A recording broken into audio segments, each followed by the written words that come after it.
सीमास पुणेरी स्वाद मध्ये तुमचं सर्वांचं स्वागत आहे। चला आज आपण दोडक्याची छान अशी चविष्ट भाजी बनवणार आहोत। सर्वात प्रथम आपण कवळे दोडके घेतले आहेत, स्वच्छ धुवून आणि अशा फोडी करून घेतले आहेत। आता आपण कढई तापायला ठेवली आहे। सर्वात प्रथम कढईमध्ये आपण थोडंसं तेल टाकायचं आहे। आपण दोडक्याचा मसाला तयार करणार आहोत। पाहू शकता पाऊण वाटी आपण सुकं खोबरं घेतलं आहे। थोडंसं असं आपण लालसर करून घ्यायचं आहे। पाहू शकता आपलं खोबरं लालसर झालं आहे। आपण त्याच्यात 7-8 अशा लाल मिरच्या टाकून अर्धा ते 1 मिनिट छान अशा परतून घ्यायच्या आहेत। खोबरं आणि मिरच्या आपण काढून घेतल्या आहेत। पाऊण वाटी आपण शेंगदाणे घेतले आहे, जरा थोडेसे खरपूस भाजून घ्यायचे आहेत शेंगदाणे। पाहू शकता आपले शेंगदाणे छान असे खरपूस झाले आहे। आपण आता ते एका डिश मध्ये काढून घ्यायचे आहे। त्याच कढईमध्ये आपण थोडंसं तेल टाकून पाहू शकता आपण तेल टाकलं आहे आणि त्या तेलामध्ये हे जे दोडके आहेत स्वच्छ धुवून आणि अशा फोडी करून घेतल्या आहेत त्या टाकायच्या आहेत। अर्धा ते 1 मिनिट छान अशा तेलामध्ये व्यवस्थित परतून घ्यायचं आहे आणि त्याच्यामध्ये आपण चवीनुसार मीठ टाकणार आहोत। आपण अर्धा चमचा मीठ टाकलं आहे। मीठ टाकल्यावरती छान असं आपण मिक्स करायचं आहे।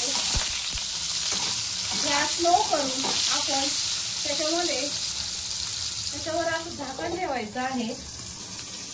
जे आपण खोबरं आणि मिरच्या फ्राय करून घेतल्या आहेत त्याच्या 10 ते 12 लसणाच्या पाकळ्या, थोडीशी कोथिंबीर, पाणी टाकून आपण हे वाटण बारीक करून घ्यायचं आहे। पाहू शकता अशा प्रकारे वाटण झाल्यावर आपण जे भाजलेले शेंगदाणे आहेत आपण त्याच मसाल्यामध्ये बारीक करून घेणार आहोत। 5 ते 6 मिनिटं झाले आहे।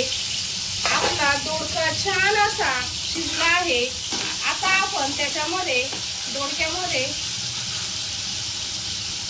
1 चमचा हळद, 2 चमचे कांदा लसूण मसाला, हा मसाला छान आपण तेलामध्ये दोडक्याला लागेपर्यंत परतून घ्यायचा आहे अर्धा मिनिट।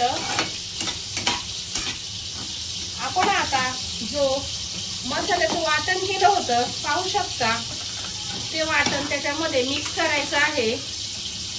अशा प्रकारे मसाला आणि दोडका छान असं तेलात परतून घ्यायचा आहे। 1 ते 2 मिनिटं मंद आचेवर छान दोडका परतून घ्यायचा आहे। आता आपण त्याच्यामध्ये पाणी ऍड करणार आहोत। पाहू शकता मी थोडंसं त्याच्यात पाणी ऍड केलं आहे। तुम्ही तुमच्या आवडीनुसार त्याच्यामध्ये पाणी ऍड करू शकता। 5 मिनिटं आपण मंद आचेवर झाकण ठेवून छान शिजून द्यायचं आहे। पाहू शकता 5 ते 6 मिनिटं झाले। आपली दोडक्याची भाजी छान अशी तयार झाली आहे। किती छान कलर आला आहे आपल्या भाजीला। आपण आता थोडीशी कोथिंबीर त्याच्यामध्ये ऍड करूया आणि गॅस बंद करूया। पाहू शकता आपली दोडक्याची पातळ भाजी किती छान झाली आहे। खूप सोप्या पद्धतीने बनवली आहे। तुम्ही एकदा बनवून बघा। व्हिडिओ आवडला असेल तर लाईक करा, सबस्क्राईब केलं नसेल तर चॅनलला सबस्क्राईब करा। धन्यवाद।